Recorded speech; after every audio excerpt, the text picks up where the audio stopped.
always feel a deep sense of pride giving a speech in my home state. You know, a lot of folks, I've given speeches all over the country at this point, and a lot of folks all over the country, they really put down New York. Even some of our fellow New Yorkers put down New York. And it's understandable, the policy in New York can sometimes be too much. Too much taxes, too much crime, too much incompetence from our bureaucracies and politicians. And this place changes too quick too.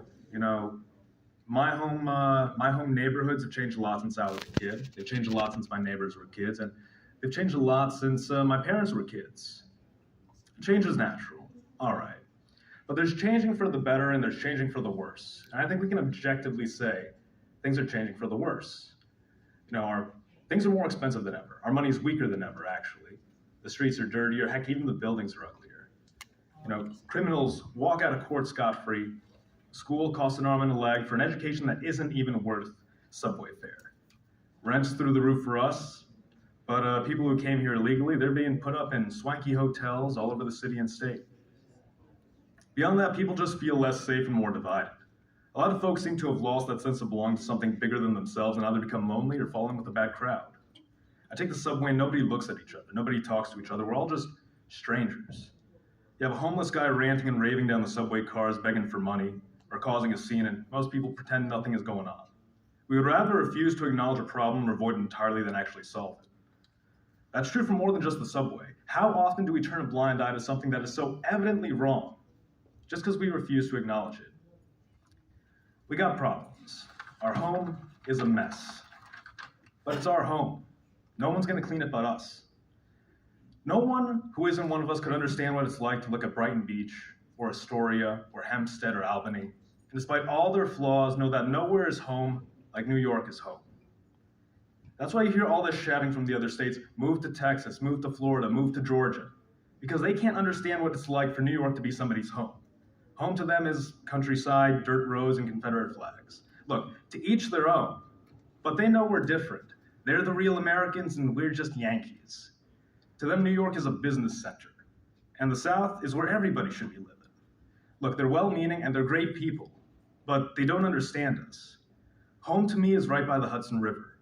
It's this Long Island I grew up on, and the beautiful mountain and lakeside towns of upstate where my family built their first home when they came to America. It's mass on Sunday with friends and lunch at the Irish pub right after. It's walking the boardwalk of Coney Island and hiking the Catskills of the Hudson Valley. And not to brag or put our southern friends down, but I think in this state, we've got some of the best landscape in the whole US. One of the nicest natural wonders of the South is the Appalachian Mountains, and we kind of have those too. More than that, we've got Niagara Falls, the Finger Lakes, the Thousand Islands, Ausable Chasm, heck, the Catskills inspired a whole generation of artists back in the 1800s. They said that the beauty of the state inspired a sense of overwhelming grandeur and filled the spirit with a remarkable desire to dare great things. We have in this state the means to create thriving communities of any kind, be they rural, urban, or suburban, strong, healthy cities and prosperous, vibrant countrysides. We had that once.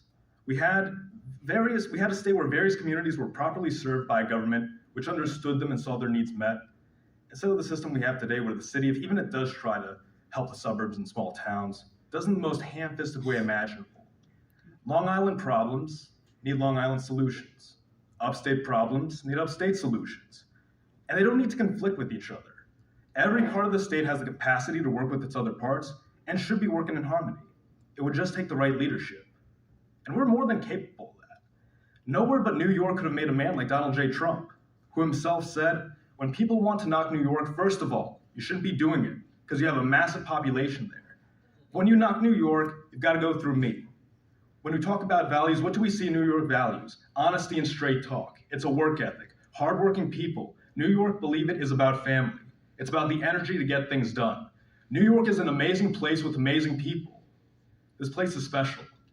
I understand wanting the war to be over when you've been on the front lines long enough, but you can't win a war by retreating further and further back. That's how we lose. The war for the identity of our nation is still in full swing, and everybody wants us to throw in the towel so that the deep red states can survive while ours die. But why? Because they're more important? All the political, economic, and cultural powers in states like ours that have big cities, states like New York, Pennsylvania, New Jersey, and Massachusetts, they all matter just as much as any other state, red or otherwise. This isn't a question of this state or that state. It's all or nothing. We deserve to continue to exist as New Yorkers, and we have a right to not just good policy, but great policy. States like ours carry the country, and if the country is falling behind, it's only because we are. Can you imagine an America in decline if New York was strong and governed by capable politicians? Hell no. We'd be using our power to pull the rest of the country all by ourselves. It's what we've always done. We are a national leader. That's our birthright. And to throw it away, settle down in the middle of nowhere because we refuse to fight, that's the ultimate betrayal. They used to say in the ancient world that there was no greater honor than to call yourself a citizen of Rome. I tell you today that there is no greater honor than to call yourself a citizen of New York. Whether you were born in the city, in Long Island, the Hudson Valley, the Adirondacks, the Finger Lakes, or by Lake Erie or Lake Ontario, you belong to perhaps the most distinguished, most beautiful, and most valuable of states in the Union. A state that is worth fighting for. A state that we have the honor to call home. And we will not rest, we will not retreat, we will settle for nothing less than total victory in our state, and as a consequence, total victory in the country as a whole. Thank you.